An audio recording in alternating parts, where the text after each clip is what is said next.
Delhi Mumbai express way પર વીજ tower અડચણરૂપ બની રહ્યા છે। કોસંબા નજીક પિલુદ્રા પાસે હાઈવે વચ્ચે હાઈ ટેન્શન ટાવર છે।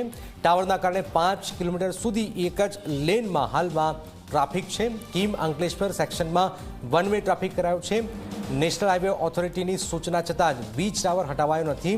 એસઆર કંપનીને ટાવર હટાવવા વારંવાર જાણ કરાઈ છે। વીજ કંપની વહેલી તકે શટડાઉન લે તેવી રજૂઆત છે। વીજ ટાવર ખસેડાય તો રોડનું બાકી કામ ઝડપથી પૂર્ણ થાય।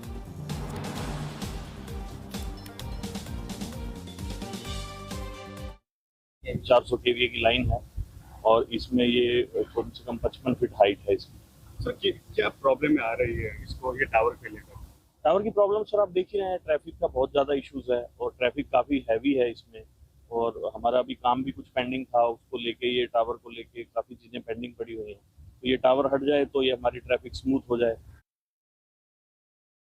દિલ્હી મુંબઈ એક્સપ્રેસવે ઉપર વાહન ચાલકો માટે જોખમ છે તે ફરીવાર વધી રહ્યું છે, કારણ કે ઘણા વર્ષોથી વીજ કંપનીને એક્સપ્રેસવે દ્વારા રજૂઆત કરવામાં આવી હતી કે જે વચ્ચોવચ્ચ આવેલો વીજ પોલ છે તે હટાવવામાં આવે, પરંતુ હાલ પણ આ જે વીજ પોલ છે હાઈ ટેન્શન તે યથાવત સ્થિતિમાં છે અને તેને જ કારણે હવે કીમથી અંકલેશ્વર અવર જવર કરતો જે લાઈન છે તેને વન વે કરી દેવામાં આવી છે। એટલે કે કીમથી અંકલેશ્વર તરફની જે લાઈન છે તેની ઉપર જ હવે અવર જવર માટે 2 લાઈન શરૂ કરી દેવામાં આવી છે। એટલે કે જે ડાયવર્ઝન માર્ગ આપેલો હતો તેને બંધ કરી દેવામાં આવ્યો છે, કારણ કે વરસાદ પડ્યો હતો અને તેમાં પાણી ભરાઈ જવાના કારણે આ ટાવરની બાજુમાંથી જે રોડ પસાર થઈ રહ્યો હતો કીમ તરફ જવા માટે તે રોડ બેસી ગયો છે અને તૂટી ગયો છે। તેના જ કારણે હવે ડાયવર્ઝન આપવામાં આવ્યું છે। દિવસ તેમજ રાત્રિ દરમિયાન વાહન ચાલકો માટે જોખમકારક સાબિત થઈ શકે છે, કારણ કે આજે 400 kVનો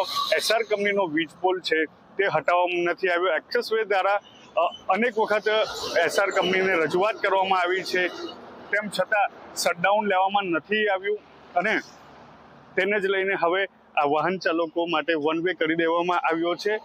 ખાસ કરીને જે રીતે વાત કરવામાં આવે છેલ્લા ઘણા સમયથી એસઆર કંપનીને લેખિત રજૂઆત કરવામાં આવી રહી છે, પરંતુ આ જે શટડાઉન અને વીજ પોલ હટાવવાની કામગીરી ન કરવામાં આવતા હવે ફરીવાર વાહન ચાલકો મુશ્કેલીમાં મુકાયા છે અને એક્સપ્રેસવે દ્વારા પણ આ ટાવરનું શટડાઉન લેવામાં આવે અને હટાવવામાં આવે તેવી માંગ કરવામાં આવી રહી છે।